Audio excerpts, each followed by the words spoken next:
Finally দেখে আসলাম শবনম বুবলি এবং জিয়াউল রোশন অভিনীত অ্যাকশন সিনেমা রেভেন। সময় স্বল্পতার কারণে ভিডিও করতে পারেনি তথা রিভিউ নিতে পারেনি, বাট সিনেমাটি আমার কাছে কেমন লেগেছে সেটি শেয়ার করবো আপনাদের সঙ্গে। একটি অনেস্ট রিভিউ দেওয়ার চেষ্টা করবো। আপনাদের কার কাছে কেমন লেগেছে এটা আমি জানি না, বাট আমার কাছে কেমন লেগেছে সেটি আমি শেয়ার করবো। তো প্রথমত বিষয়টি হচ্ছে ঈদ ধামাকার জমজমাট প্যাকেজ হচ্ছে রেভেন সিনেমা। রেভেন সিনেমাটি মূলত অ্যাকশন থ্রিলার একটি সিনেমা। সিনেমা শুরু থেকে শেষ অবধি রহস্যে ভরপুর। আপনি যখন সিনেমাটি হলে বসে দেখবেন তখন আপনি কোনোভাবেই এন্ডিংটা বুঝতে পারবেন না যে সিনেমার গল্প কোন দিক থেকে কোন দিকে যাচ্ছে। বাংলা সিনেমার ক্ষেত্রে হয় কি, আমরা বুঝতে পারি যে এরপরে কি সিন আসতেছে, এরপরে কি হতে যাচ্ছে, বাট রেভেন সিনেমার ক্ষেত্রে আপনি সেটা ধরতে পারবেন না। তো প্রথমে যেটি বললাম, এই রেভেন সিনেমার গল্প পুরোপুরি নতুন একটা গল্প। এই ক্যাটাগরির সিনেমা আমাদের ইন্ডাস্ট্রিতে আর একটাও হয়নি। একটা নতুন গল্পের সিনেমা পাওয়া আমাদের ইন্ডাস্ট্রির জন্য অনেক কিছু। তবে এখানে এটা বলতেই হয়, পরিচালক মোহাম্মদ ইকবালের কথার সঙ্গে কাজের মিল আছে। তিনি যেমনটা বলেছেন তেমনটাই পেয়েছি আমরা সিনেমা হলে। তবে বিশেষ করে এই সিনেমায় কিছু কিছু শর্ট ছিল যে শর্টগুলো আমরা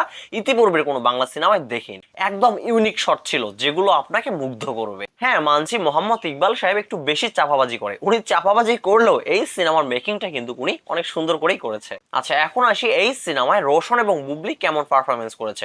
তো প্রথমেই আসি জিয়াউল রোশন ভাইয়ের প্রসঙ্গে। আমি রোশন ভাইয়ের ইতিপূর্বে যতগুলো সিনেমা দেখেছি সেই সিনেমাগুলোতে রোশন ভাইয়ের পারফরমেন্স যেমন ছিল, এই রেভেন সিনেমার মধ্যে তার পারফরমেন্স অনেকটা বেটার ছিল। নতুন এক রোশনকে পেয়েছি এই রেভেন সিনেমায়। তার অভিনয় এতটাই শ্রুতিমধুর ছিল, তার অভিনয় এতটাই সুন্দর ছিল, এতটাই বেটার ছিল, আপনি শুধু তার দিকেই তাকিয়ে থাকবেন। রোশনের dialogue delivery, entry, action, romance, dance সবকিছুতেই ভিন্নতা রয়েছে এই সিনেমায়। তবে এই রেভেন সিনেমাটি যখন আমি দেখা শুরু করলাম তখন আমার মনে হয়েছিল যে রোশন অনেকটা চ্যালেঞ্জ নিয়ে সিনেমাটি স্টার্ট করেছে। রোশনের যে অ্যাকশন গুলো ছিল, তার যে পার্ট গুলো ছিল, তার যে এন্ট্রি গুলো ছিল, ভাই এইগুলো কিন্তু অনেকটা চ্যালেঞ্জিং। রোশন সেই অসম্ভব কাজটিকেই সম্ভব করে দেখাইছে। আপনি স্ক্রিনে যখন রোশনের অ্যাকশন গুলো দেখবেন তখন আপনার মনে হবে যে আপনি তামিল কোনো হিরো সিনেমা দেখতেছেন। কোনোভাবেই মনে হবে না যে আপনি বাংলা সিনেমা দেখতেছেন। বাংলা সিনেমা দেখার যে একটা ফিল, সেই ফিলটা আপনি কোনোভাবেই অনুভব করবেন না। আপনার মনে হবে যে আপনি হলে বসে তামিল কিংবা তেলুগু সিনেমা দেখতেছেন। আমি বরাবর এই কথাটি বলি, জিয়াউল রোশন যদি ভালো কোনো পরিচালকের হাতে পড়তো তাহলে জিয়াউল রোশন একটা ইতিহাস সৃষ্টি করতো। জিয়াউল রোশন আমাদের দেশের রত্ন। এই জিয়াউল রোশনকে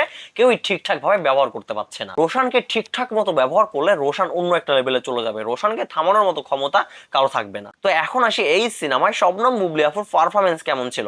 শবনম বুবলি আপুর অভিনয় সম্পর্কে আমাদের কারো অজানা নয়। আমরা এটা সবাই জানি যে শবনম বুবলি আপু কেমন অভিনেত্রী, তিনি কেমন পারফরমেন্স দেন তার সিনেমায়। তো এই সিনেমায় বুবলির চরিত্র ছিল একজন পুলিশ অফিসারের। তো বুবলি যখন প্রথম এন্ট্রি নিল, ভাই হার্টবিট বেড়ে যাচ্ছিল সে সময়। বুবলির ক্যারেক্টারটা ছিল অনেকটা চ্যালেঞ্জিং। এই ক্যারেক্টারে যে কেউ অভিনয় করতে পারবে না, বাট বুবলি সেটা করে দেখাইছে। বুবলি আপু ইতিপূর্বে যতগুলো সিনেমা করেছে সেই সব সিনেমার ক্যারেক্টার এবং এই রেভেন সিনেমার মধ্যে তার ক্যারেক্টার অনেকটাই ভিন্ন। তার পারফরমেন্স, ডায়লগ ডেলিভারি, অ্যাকশন নতুনত্ব নিয়ে আসছে। বুবলি আপু তার চরিত্রের সঙ্গে এত সুন্দরভাবে মিশে গিয়েছে, আপনাদের মনে হবে না যে বুবলি অভিনয় করতেছে, আপনাদের মনে হবে যে আপনারা সরাসরি লাইভ দেখতেছেন। আর বাকিরা যারা যারা এই সিনেমায় কাজ করেছে সবাই সবার জায়গা থেকে সুন্দর পারফরমেন্স দিয়েছে। মিশা সওদাগর, কাজী হায়াৎ স্যার। তো কাজী হায়াৎ স্যারের কথা একটু বলতেই হয়। এই সিনেমায় কাজী হায়াৎ স্যারের এমন কিছু কিছু পার্ট ছিল যে পার্টগুলো দেখলে আপনার চোখ দিয়ে এমনিতেই পানি ঝরবে। আমি আমার নিজের কথাই বলছি, এই সিনেমায় কাজী হায়াৎ স্যারের এমন কিছু সিকোয়েন্স ছিল, এই সিকোয়েন্স গুলো দেখে আমি নিজেই কেঁদে দিয়েছি। তো যাই হোক, এই ঈদে ফ্যামিলি সহ সুন্দর একটা সিনেমা উপভোগ করলাম। আর হলের দর্শকদেরও কথা একটু বলতে হয়, আমার মতো হলের দর্শকরা কিন্তু অনেকটা এক্সাইটেড নিয়ে পুরো সিনেমাটি